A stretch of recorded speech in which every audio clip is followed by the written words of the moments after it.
We're on, Troy, episode 151 of the Troy, Malcolm and Adrian both. Troy, leadership. And how are you, fine friend? Yeah, good. I just noticed that you called it the Troy, Malcolm and Adrian Bow podcast, which is 151 episodes in. Do I get the title? Probably not. But anyway, I'll run with it. I think so, mate. I think we've been going for probably the second longest real estate podcast for 7 odd years or something. So we've got some tenure there. There's been us the whole way through it, you and I, a few guests along the way, but it's been exciting, terrific journey. So great opportunity for us to connect and collaborate. And what a great topic today, leadership, because when you think about it, it really is a metaphor for every vertical of our industry. You know, if you're dealing with clients, is there a level of leadership required? Absolutely. If you're an auctioneer, yes. If you're an associate agent, a front office manager, an EBU leader, whatever it might be, there is a degree of leadership required throughout the entire industry, Troy. And I mean, we have been very fortunate enough to hold official leadership positions, but in saying that, many leaders in the current market have acted like leaders and before they've even become leaders, if you like, and that's when you can really identify talent in that area, Troy. Yeah, absolutely, Adrian. I think, you know, we have also always believed in the phrase of lead without a title. And I think that the mantra of any leader is really, regardless of the title that they hold within a business, they do see leadership as a way of life. They do see leadership as a future style of business. They don't see it as something that they can say that was great leadership in the past. They're always looking ahead and they're almost strategic in their approach, many of the same ways as what we play games of chess. You know, you're kind of trying to think about the third step ahead of where you currently are. And I think that that's when we see leaders really stand up. In our industry, Adrian, leadership, I think, has to have that real estate knowledge. I haven't seen too many of the very best leaders without having the nuts and bolts on the ground, in the trenches, understanding of real estate, really progress. Now, there has been a few, don't get me wrong, there are a few, and I'm not actually taking away from what they've achieved, but we have seen in the past the most successful leaders within our industry have also a really clear understanding about what real estate is, because it is a unique business. It's not actually about selling property. The product that we interact with every single day really comes down to relationships and people. So once you understand that, you do not need a title to be a leader, you can be day one in the business you operate, or you can be year 25 or 30 and still have that leadership mantra. Adrian, it really comes down as well to me about, you know, what are the things that, if we were to put a framework around leadership and ways to have our listeners really understand within their own team, like you said, an EBU structure, their own individual agent, if they're managing an office, if they're managing multiple offices, what are some of the things that would really set them up for success? And I know that you speak about this a lot, but the first one that comes to mind is always the people and the culture. The people and the culture of any business really are the biggest asset to any leader. If you do not have the right people in the right places, all going to the same direction, they don't create the culture. And then it becomes a very difficult task for you to take the leadership role and understand what the business needs ahead of time without having that. You've seen this in multiple businesses in your own business over the last 35 years.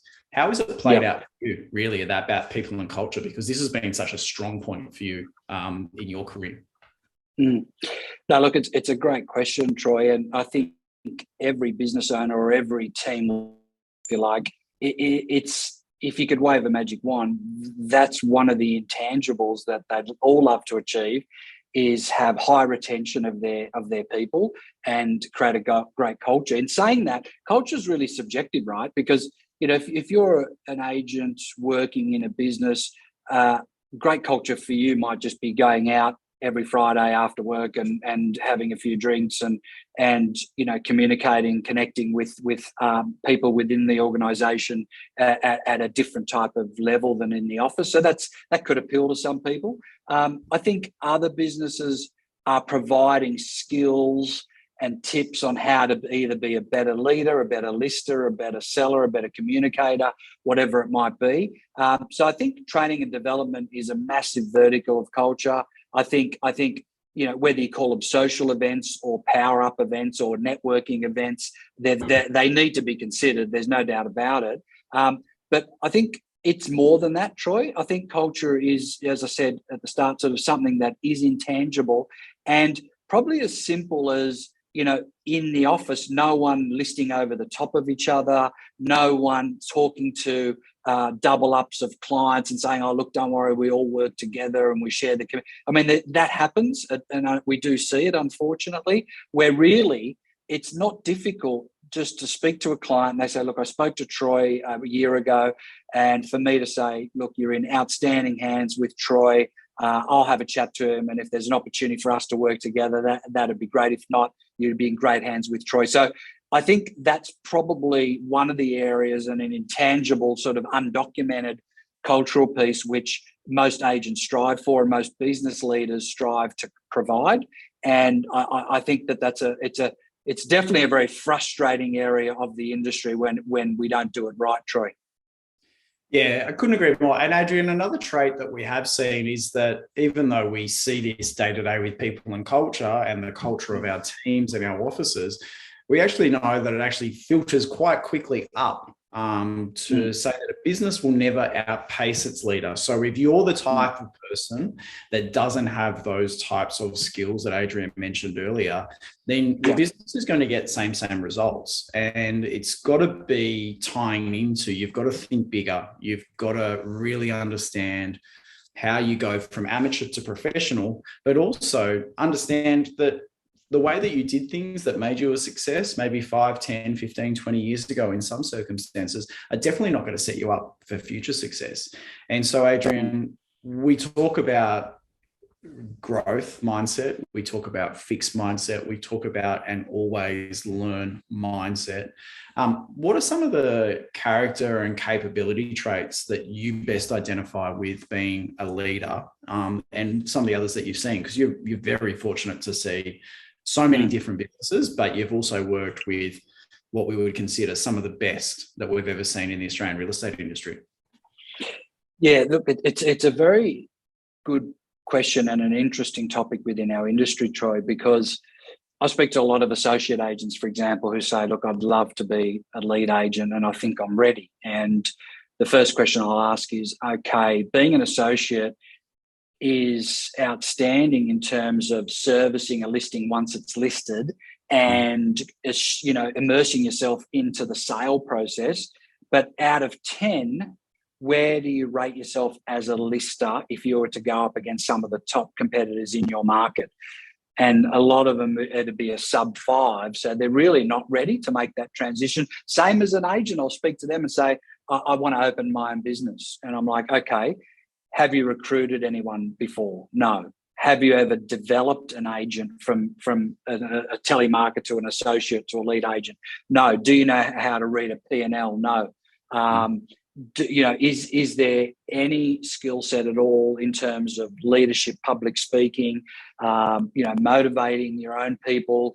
Have you got any skill set around CBT or any type of psychology at all? So I think, not that we want to hinder people from achieving their ambition or their goals, but I think if you are going to assume some sort of progress in the industry, whether it's from associate to agent or agent to lead agent, or lead agent to business owner, you actually need to expose yourself to some of the skill set required before you actually do it, because you certainly don't want to open a business and practice recruitment on like the first 10 recruitment meetings, or developing an agent on the first recruit that you do have. So I think people need to be conscious of that. I'm all for ambition, Troy. I just think that we've got to make sure that people progress with the right skill set, the right guidance, the right mentors, and the information's out there, which is ideal, yeah? Yeah, well, I mean, we've spoken in the past, Adrian, about, you know, the extreme standards that we hold for ourselves actually develop us quickly, or they develop us at a pace that will allow us to progress. Now, not everyone, as you said, not everyone has the intention that they want to have a multi-office team where they're running, you know, 3 locations and 40 agents or 20 agents or 15 agents.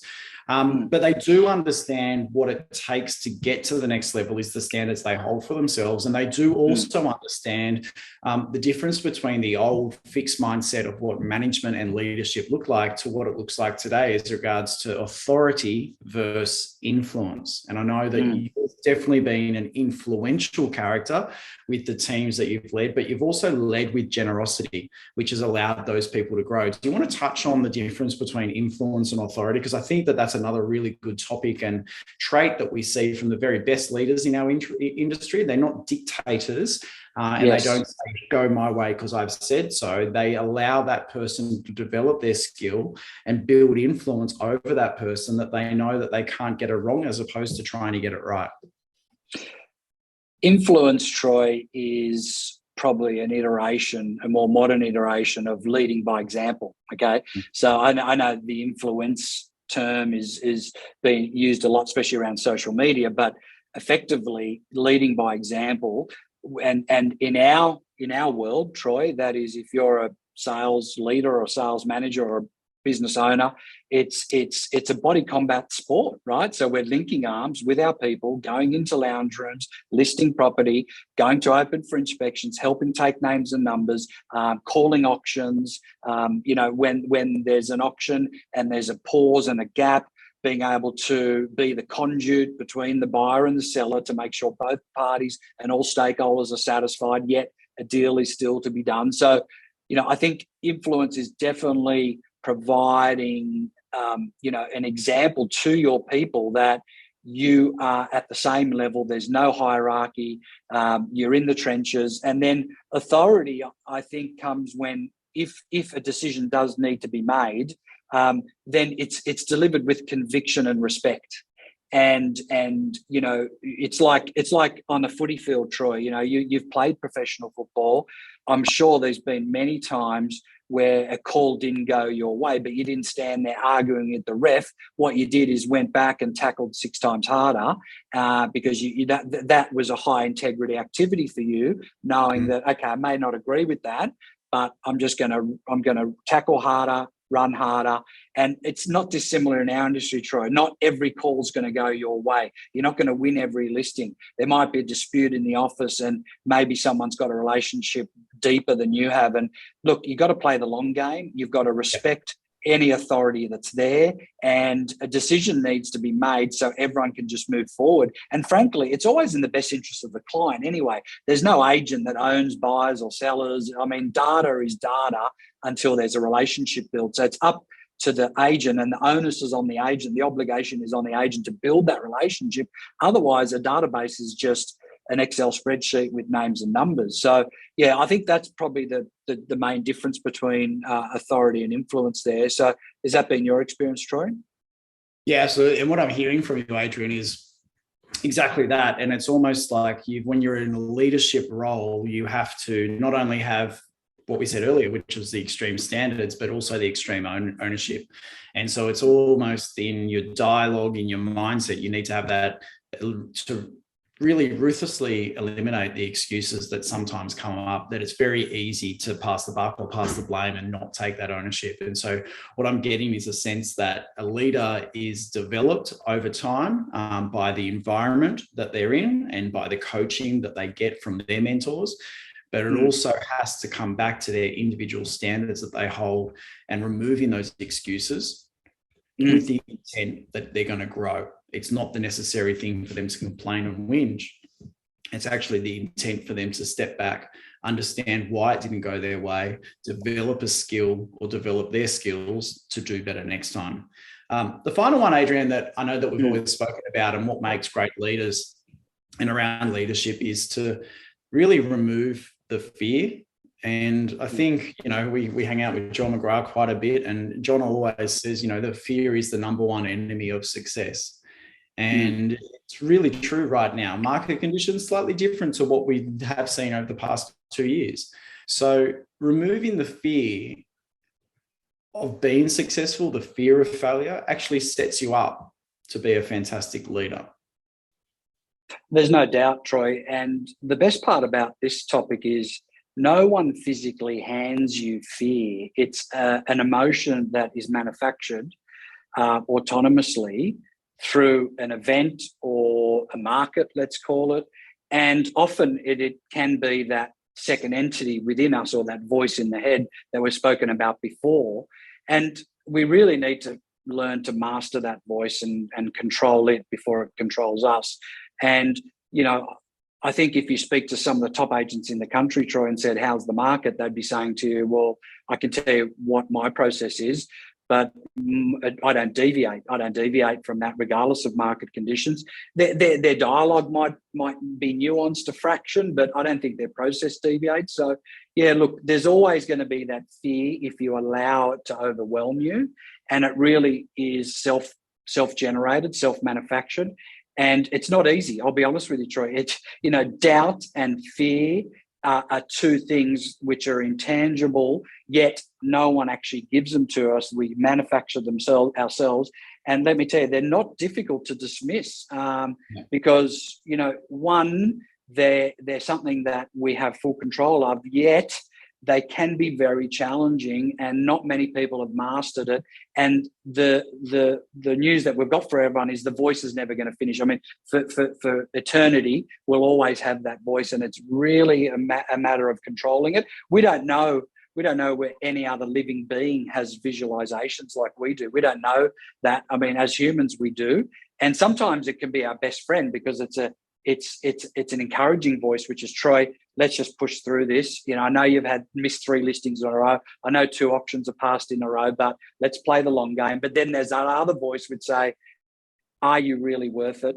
Do you really know what you're doing? Are you an imposter? Whatever it might sound like. So it's so critical that we master that side of it, because it can overwhelm us, Troy. Couldn't agree more. Adrian, as always, thank you so much for taking the time. We're coming up to wrapping up this episode, being episode number 151 of the Adrian Bowe podcast featuring Troy Malcolm. Thank you so much, listeners, for sending in your questions. We are getting through them. This question was sent in by a number of people, Adrian, so I don't want to kind of give the credit to one individual, because I know that we've been getting this quite consistently over the past 6 weeks. And I think it's indicative of what's happening in the market. We are starting to see interest come from buyers and sellers. We are starting to see some green shoots around the uptick in listings. I think we're probably heading towards a bit of a purple patch. And I know that some of the banks are also shifting the way that they're doing things, and a couple of little indicators around fixed term interest rates and fixed mortgages are starting to come through. So there's a lot of green shoots that are happening out there that I think will set us up for a really strong run into the end of the financial year. So for those listeners that are out there, one recommendation we can make is build your pipeline, because you want to be ahead of the competition when this purple patch comes, as opposed to be chasing at the same time. So AB, over to you to wrap us up for episode number 151. I think, as Troy put it beautifully, you don't need a title to be a leader. You don't even need a role to be a leader. I think, whether you're dealing with clients or even in your personal life, I think leading is about having respect for other people and not dictating to other people, not trying to control other people, but to really pay it forward, have an altruistic attitude, and really serve whoever you're with at that particular time. So that's leadership summed up for you. We'll see you all soon, folks. Thanks, team. See you next week.